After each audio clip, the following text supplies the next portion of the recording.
कोई भी परमार्थ का पथिक कभी ऐसे नहीं कर सकता, ध्यान रखना।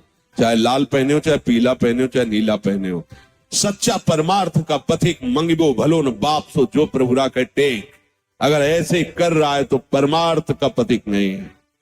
हाथ ऐसे, अरे महारानी जी से भी ऐसे नहीं करना, क्योंकि हम उनके शरणागत तो खुद भरण पोषण करेंगी।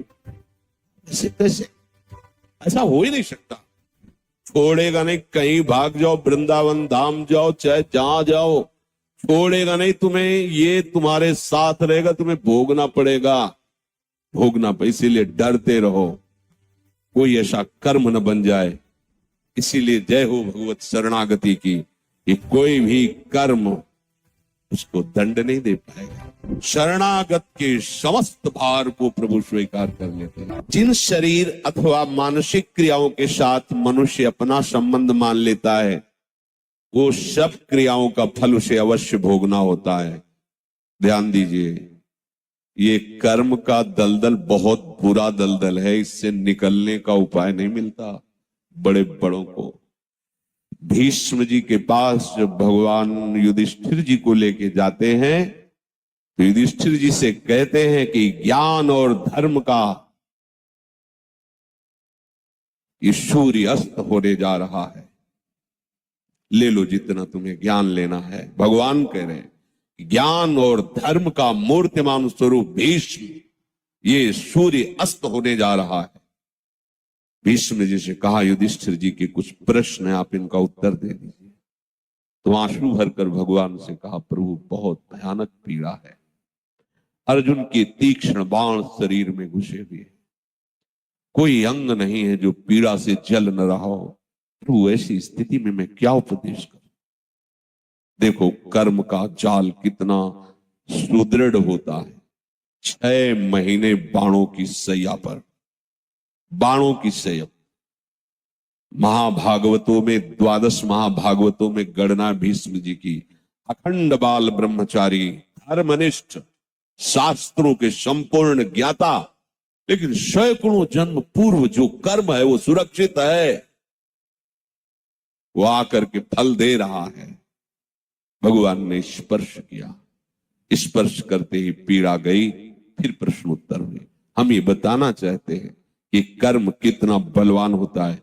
कोई किसी को दुख सुख नहीं देता, उसका कर्म ही उसको दंड देता है। तुम जो एकांत में पापाचार कर रहे हो, वही जब वृक्ष रूप फलीभूत होगा तो तुम्हें ऐसा दंड देगा कि कोई तुम्हें बचा नहीं। अवश्य में भोक्तव्यम, अवश्य भोगना पड़ेगा। एक ही उपाय है, बस भगवान की शरण में हो जाओ, तो हम त्वाम सर्व पापेभ्यो मोक्षयिष्यामि मा शुचा। जिन क्रियाओं से अपना संबंध मान लिया जाता है, ध्यान रखना, अपने लिए किया जाता है, वो अच्छी हो या बुरी, दोनों क्रियाएं तुम्हें भोगनी पड़ेंगी। वो बंध गई। मनुष्य की एक ऐसी धारणा बनी हुई है कि बच्चे पैदा करना हमारा कर्तव्य है, बच्चों का पालन पोषण करना हमारा कर्तव्य है, आजीविका, व्यापार, किसानी, नौकरी, पढ़ाना लिखाना, जो भी, ये सब हमारा कर्म है, यही हमारा कर्तव्य कर्म है। खाना पीना, सोना बैठना, चिंतन करना, इसको वो कर्म नहीं समझ पाते हैं। इसको वो कर्म मानते हैं कि नौकरी करना, कि शादी करना, बच्चों का पढ़ाना लिखाना, पालन पोषण, ब्याह, ये सब, ये कर्तव्य कर्म नहीं है। ध्यान रखना, कर्तव्य कर्म है भगवत प्रसन्नता के लिए करना, यही कार्य, भगवत प्रीत्यर्थ करना। अगर बीच में प्रभु को नहीं लाए तो यही सब कर रहे। हर जीव बच्चा पैदा कर रहा है, हर जीव खा पी रहा है, हर जीव सो जाग रहा है, हर जीव भयभीत है, हर जीव, ये हर जीव, किसी भी शरीरधारी, एक चींटी भी आपको प्रयासरत दिखाई देगी अपना उदर पोषण, एक हाथी भी अपने प्रयास होगा उदर पोषण के लिए, बच्चों का पालन पोषण करने के लिए। हमारा कर्तव्य कर्म इन सब के राग से छूट जाना है। बहुत बढ़िया इनका पालन पोषण होगा जब आप इनको भगवत स्वरूप मानोगे। जब प्रभु के लिए करोगे तो बहुत बड़े, जैसे कोई एक आदमी बीमार है जिसके लिए हमने 5 लोगों को नियत किया तुम इनकी सेवा करो। अब वो क्या मान के सेवा करेगा? उससे कोई अपना संबंध नहीं, उससे कोई ममता नहीं, गुरु आज्ञा है इसलिए मैं कर रहा हूं। और भरसक प्रयास करेगा मेरी कोई शिकायत ना जाए, मतलब अच्छे से सेवा करेगा। उससे ममता भी नहीं है, आसक्ति भी नहीं है, सेवा भी कर रहा है, परिणाम भगवत प्राप्ति। ऐसे ही तुम्हें परिवार में जो गृहस्थ में हो ऐसे ही तुम्हें करना है हरि गुरु आज्ञा पालन करने के लिए। पर क्या होता है, हरि गुरु की आज्ञा केवल उतना समझा जाता है कि दीक्षा ले लिए तो 3 माला सुबह कर लेंगे, थोड़ा पाठ कर लेंगे, गुरु जी की आज्ञा है। बकाया ये हमारा घर है, हमारी संपत्ति है, हमारा परिवार है, हम जैसे चाहे भोगे। न पहले तुम्हारा था ना बाद में तुम्हारा रहेगा, बीच में तुम्हें सेवा के लिए दिया गया और झूठ से तुमने उसे अपना मान लिया। मुनीम अगर उस कंपनी का, जिस कंपनी का मुनीम है उसको हड़पना चाहे तो क्या होगा? जेल की सजा होगी ना। तो मुनीम हो तो मुनीमगिरी केवल करो, मालिक बनने की चेष्टा मत करो। सेवक हो, सेवक भाव से रहो। इसी कारण जो उपासक समझ नहीं पाते तो उनको लगता है कि फिर तो भगवत प्राप्ति के लिए कर्मों का त्याग करना अनिवार्य है। परिवार छोड़ दो, व्यापार छोड़ दो, नौकरी छोड़ दो, ये छोड़ दो, वो छोड़ दो, वो छोड़ दो। ठीक। अब इसके बाद एकांत बैठ करके मनन चिंतन, भोगों का, विषयों का, खाना पीना, अच्छा शरीर सजाना, क्या ड्रामा चल रहा है, ये क्या नाटक चल रहा है, यही बात समझना है। हाँ, भगवत प्राप्ति की उत्कट अभिलाषा से जो वैराग्य जागृत होता है वो एक अलग चीज है।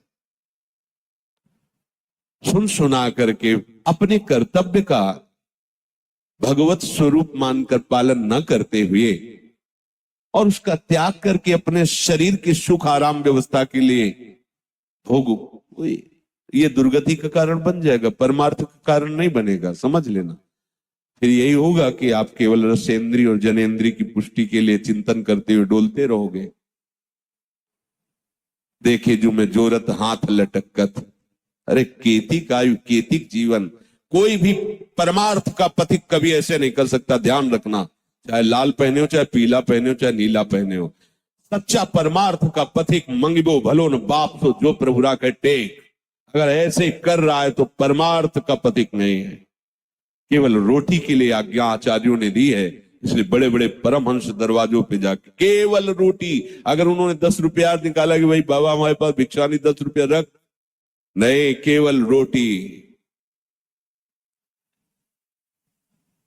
जो ये मान करके कि बहुत इसमें मेहनत और बड़ा समस्या है परिवार, आप बाबा जी बन जाएंगे, पूरी कचौड़ी हलवा तो भंडारे होते ही रहते, दक्षिणा भी मिले, कपड़ा भी बड़ा आराम की जिंदगी। चलो बाबा, भूल मत करना, बहुत आग में कूदने जा रहे हो, बहुत गलत करने जा रहे हो, जिससे तुम्हारा लोक परलोक सब नष्ट हो जाएगा।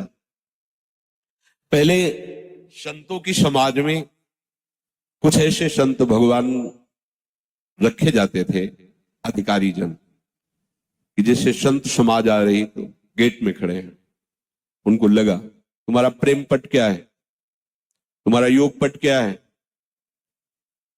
खड़िया पलटन उत्तरे नहीं दे पाओगे। अगर गुरु परंपरागत जुड़े हो, आचार्य परंपरागत, तो आपको पता होगा। अगर आप नहीं जुड़े हो तो आप नहीं उत्तर जानते हैं, सुना ही नहीं होगा तुमने प्रेम पट किसे कहते हैं, योग पट किसे कहते हैं। तो धाम है यहाँ इसलिए नहीं, तो हम लोगों को पहले पढ़ाया गया था इस यही बात कि संत समाज में पूछा जाए, अगर उत्तर नहीं दे पाए तो काशी में कपड़े उतरा लिए जाएंगे, मार करके मार थप्पड़ ला तो भगा दिया जाएगा, साधु का नाटक करता है, बदनामी करवाएगा संतों की। जब तुझे अपने मार्ग का पता नहीं, परमार्थ का पता नहीं, तो वेश धारण करके केवल उदर पोषण के लिए तो ऐसे आचरण करेगा, लोग कहेंगे ऐसे बाबा जी होते हैं। लोगों की दृष्टि क्या होती है, वो कार से शीशा खोल रहे हैं, बाबूजी 10 रुपया दे, धिक्कार है यार। महान अनंत कोटि ब्रह्मांडों के स्वामी का सेवक होकर 10 रुपए के लिए हाथ फैला दे, जिंदगी किस काम की। इससे अच्छा है लेवरी कर 350 रुपया मिलेंगे, 8 घंटे मेहनत कर 500 रुपया कमा और खूब आनंद से खा पी। ये क्या लीला है, ये क्या चरित्र है।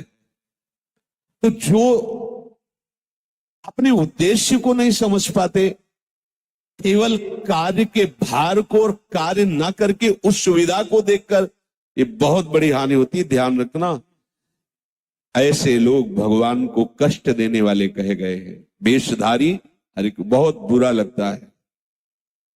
हमारे आचार्यों ने, महापुरुषों ने बहुत निषेध किया है।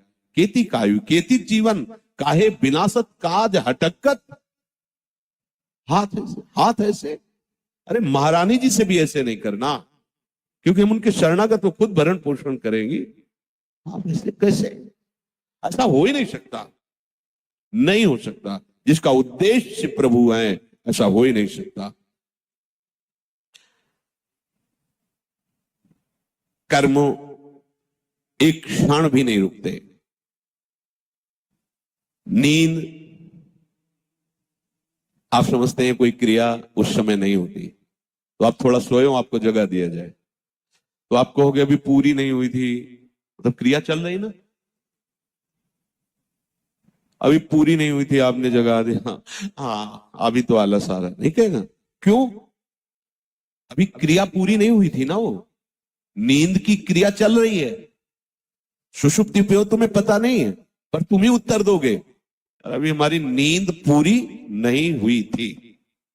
जब नींद पूरी हो जाएगी फिर आप आओ, पूरी हो गई नींद पूरी, मतलब क्रिया चल रही थी। अधूरी क्रिया में जगा दिए जाओगे तो आप खुद उत्तर दोगे अभी पूरी नहीं, मतलब वो भी क्रिया हो रही थी, आप सुषुप्ति में थे पर क्रिया चल रही थी प्रकृति की, अभी तो आप कहते हो ना कि अधूरी हुई।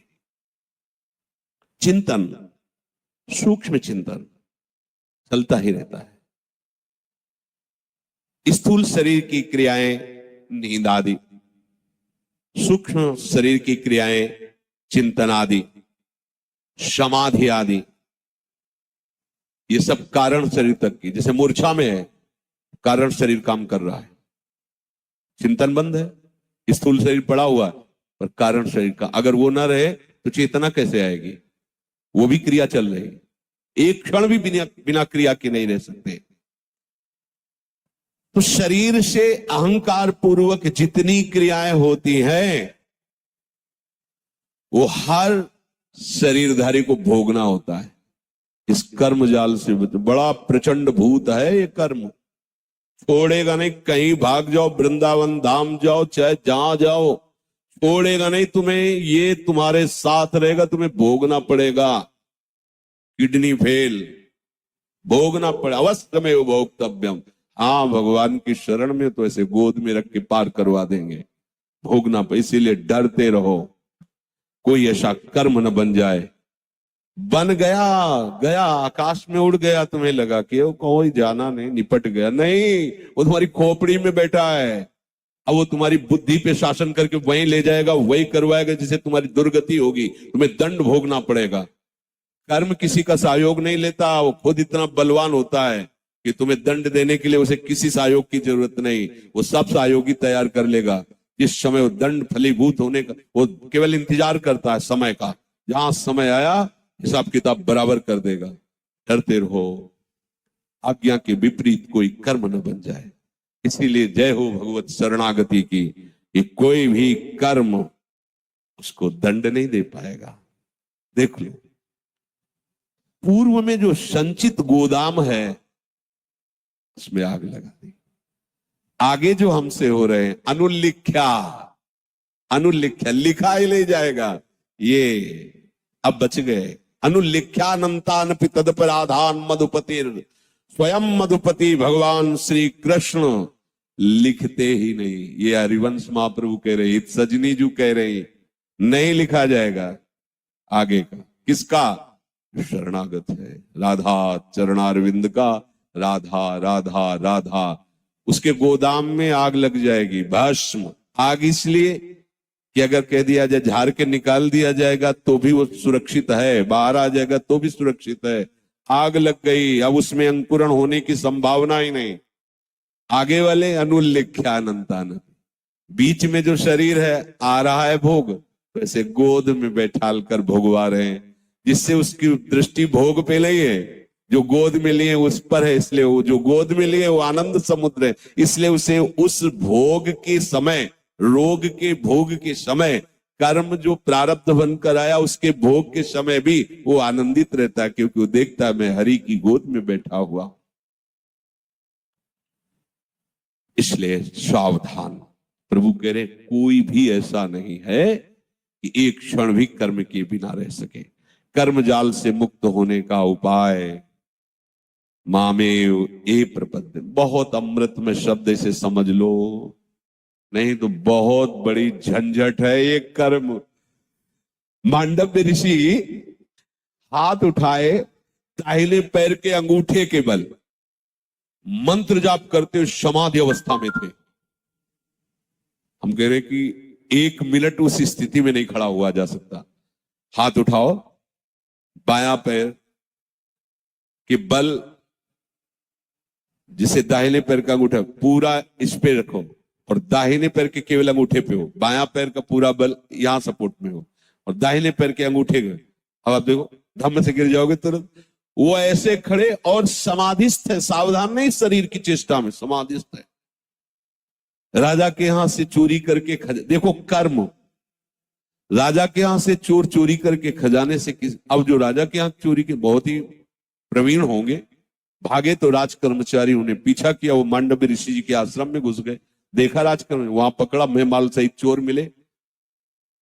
राजकर्मचारियों के दिमाग में आया कि नाटक कर रहा है खड़े ऐसे तपस्या का, और चोर रखता है, चोरी करवाता है। उनको भी उठा लिया, अभी समाधि में ही है, उठा लिए गए, देखो कर्म, और उनको राजा के सामने पेश किया गया। समाधि एक भागवतिक स्थिति है। राजा ने बिना कुछ विचार किए उनको, जब प्रमाण है कि आश्रम से ही चोर और संपत्ति पकड़ी गई, शूली की सजा दे दी। भाले की आकृति का ऐसे लोहे का एक ऊपर से जाकर ऐसे छोड़ना जोर से, जो गुदा द्वार में घुसते हुए जहां तक घुस गया, नाभि या पेट तक, अब वो ऐसे टंगा, जितने घंटा 2 घंटा दिन जितना उसकी सामर्थ, वो तड़प तड़प के मरेगा। बहुत कठिन सजा होती थी, सूली की सजा इसे कहते हैं। जब ऋषि की गुदा द्वार में वो घुसा तो चेतना जागृत हुई, तत्काल पद्मासन में बैठ गए, सूली पे पद्मासन पे बैठ गए। अब 1-2 दिन बाद जब दूसरे अपराधियों को सूली की सजा देने के लिए आए, तो पहले वालों को उतारा जाता था, वो तो सब मरे हुए थे चोर, उनको उतार, ऋषि को पद्मासन में देखो, भाग के गए, राजा से कहा कि अपराध बन गया, कोई ऐसा सामर्थ्यशाली ऋषि। तो राजा आगे गाय करके ब्राह्मण करके, ये पद्धति है, महापुरुषों से बचने के लिए पद्धति थी कि जैसे गाय आगे है और पवित्र ब्राह्मण आगे है तो उनका रोष शांत हो जाएगा, कि गौ भक्त है, ब्राह्मण भक्त है, पहली दृष्टि में ही ऐसा उन्होंने किया। और जाकर कहा, मुनीश्वर मुझे बिल्कुल पता नहीं था और मैं क्षमा नहीं मांगता, आप जो चाहो दंड दे दो, पर मुझे बिल्कुल पता नहीं। बोले मुझे सूली से निकलवा, मैं तुझे दंड नहीं दूंगा, मैं कर्म का न्याय करने वाले को दंड दूंगा। कोई साधारण ऋषि थोड़ी, मांडव्य ऋषि थे। बहुत प्रयास किया गया, सूली निकली नहीं, कटवा दिया गया। तो उसी सूली को अणि कहते, उसकी नोक अंदर थी, इसलिए उनको अणि मांडव्य ऋषि कहा। वो सीधे वहां से अंतर ध्यान हुए यमराज के पास पहुंचे। धर्मराज हो, मुझे याद है, जब से याद है तब से कोई अपराध नहीं किया और तपस्या में जीवन व्यतीत करता हूं, ऐसा दंड कैसे तुमने दिया? भगवान आप नाराज मत होइए, आप स्वयं देख लीजिए। तो जैसे टीवी चला के प्रोग्राम नहीं दिखाया जाता, ऐसे तो 8 वर्ष के थे मांडव्य ऋषि, तो एक तितली को खेल खेल में ऐसे पकड़ा और बमूल का लंबा कांटा उसके गुदादार में डाल के छोड़ दिया, वो तड़पते हुए मर गई। भगवान ये दंड आपको मिला है, ये इसी जन्म का है, क्योंकि आप भजन कर रहे हैं, तपस्या कर रहे हैं, तो आपको मुक्त होना है, तो ये आपको। उनका 8 वर्ष के बालक को तो ज्ञान होता नहीं। पहली मर्यादा है मैं रखता हूं कि 14 वर्ष तक के अपराधों को दंड ना दिया जाए, क्षमा किया जाए, वो मर्यादा रखी गई। और दूसरी बात, आपने न्याय ठीक नहीं, इसलिए मैं आपको शाप देता हूं, 100 वर्ष के लिए मृत्यु लोक में तुम जाओ। मृत्यु लोक में आना जानते हो क्या है? दंड है। अगर भजन करके भगवान को प्राप्त कर लो तो बढ़िया, नहीं तो यहां आना कोई अच्छी बात नहीं। इसे मृत्यु लोक कहते, भयावह लोक है ये। वही विदुर जी के रूप में है, साक्षात धर्मराज जी आए। तो ये बात, कर्म बख्शता नहीं किसी को। देख लो इतने बड़े ऋषि जो दाहिने पैर के अंगूठे को बल ऐसे तपस्या, तो हमारी तुम्हारी दशा क्या होगी? हमारे तो रोम रोम में सूली डाली जाए तो भी हिसाब नहीं बराबर होगा। वो तो ऐसे, यहां तो 10 मिनट खड़े होके प्रार्थना करने का मन नहीं होता। हाथ वो अंगूठे के बल खड़े होकर हाथ ऊपर उठा के मंत्र तपस्या, लोग सोचते हैं 100 रुपया दे देंगे हमारे पुण्य से पाप कट जाएंगे। जरा विचार करना इस कर्म पर। सावधान, कोई भी हमसे ऐसा कर्म ना बने। अब लो नशा, अब जो कुछ हुआ है हम प्रभु की शरण, महारानी जो बड़ी कृपालु है वो ऐसा नहीं होने देंगी। वही हमारा बल है,